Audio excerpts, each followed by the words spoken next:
If you'd like to recover from your loss, stop comparing your lives with the lives of others. Shalom everyone and welcome to Long's Conversation. Ang tanong natin ngayong araw, Pastor, ang Biblia ba ay gawa-gawa lang ng tao? Isa ito sa mga classic na tanong at ang mga common answers dito ay, para kanino ba ang Biblia? Siyempre para sa tao, kaya tao ang pinagsulat ng Diyos. Pag ba tao ang nagsulat, hindi na dapat paniwalaan ng tao? Pag oo ang sagot natin dyan kapatid, hindi na dapat tayo nag-aaral.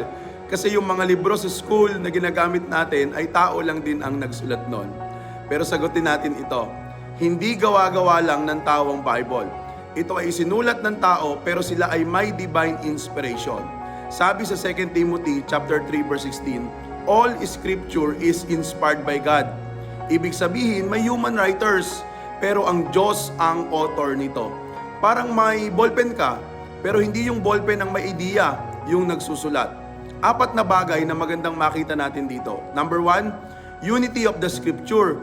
Pagkakaisa ng Biblia at hindi ito kayang ipeke ni numan. Ang Bible ay isinulat ng humigit kumulang na 40 authors sa loob ng 1,500 years. May hari, may mangingisda, may doktor, may propeta. Pero iisa ang mensahe. Ano yun? Redemption through Christ. Try mo kayang pag-isahin yung 40 na tao sa group chat for 1 week. Sigurado may debate at away agad yon. Pero ang Bible from Genesis hanggang Revelation, iisa ang storyline. Ano-ano yon?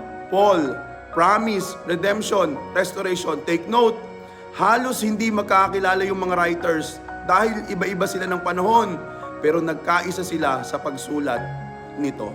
Number 2, fulfilled prophecies. Halimbawa sa Isaiah chapter 53, isinulat daan-daan taon bago ipanganak si Kristo. Pero detalyado ang paglalarawan ng kanyang pagdurusa. Hindi ito tsamba o parang horoscope, hindi ito baka mangyari. Ito ay specific fulfillment talaga na nangyari. Pangatlo, may historical credibility. Maraming historical findings ang sumusuporta sa mga lugar, tao at pangyayari sa Bible. Hindi ito parang fairy tale na once upon a time in a galaxy far away. Hindi siya ganon. May geography, may kultura, at may real timeline talaga na nangyari. Pang-apat, yung transforming power ng Bible. Ito ang pinaka-personal at makapangyarihan sa lahat. Ilang buhay na ang nabago dahil sa salita ng Diyos.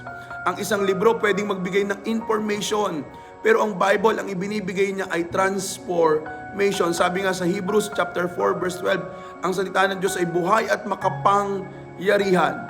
Kaya oo, may human writers, pero ang source ay walang iba kung hindi ang Diyos. Hindi ito gawa-gawa lang. Kung gawa-gawa lang ito, bakit hanggang ngayon may binabago pa rin na puso ng tao ang Biblia? Kaya ang tanong, hindi lang totoo ba ang Bible? Ang mas mahalagang tanong, kapag napatunayang totoo ang Bible, susundin mo ba ito? God bless, kapatid.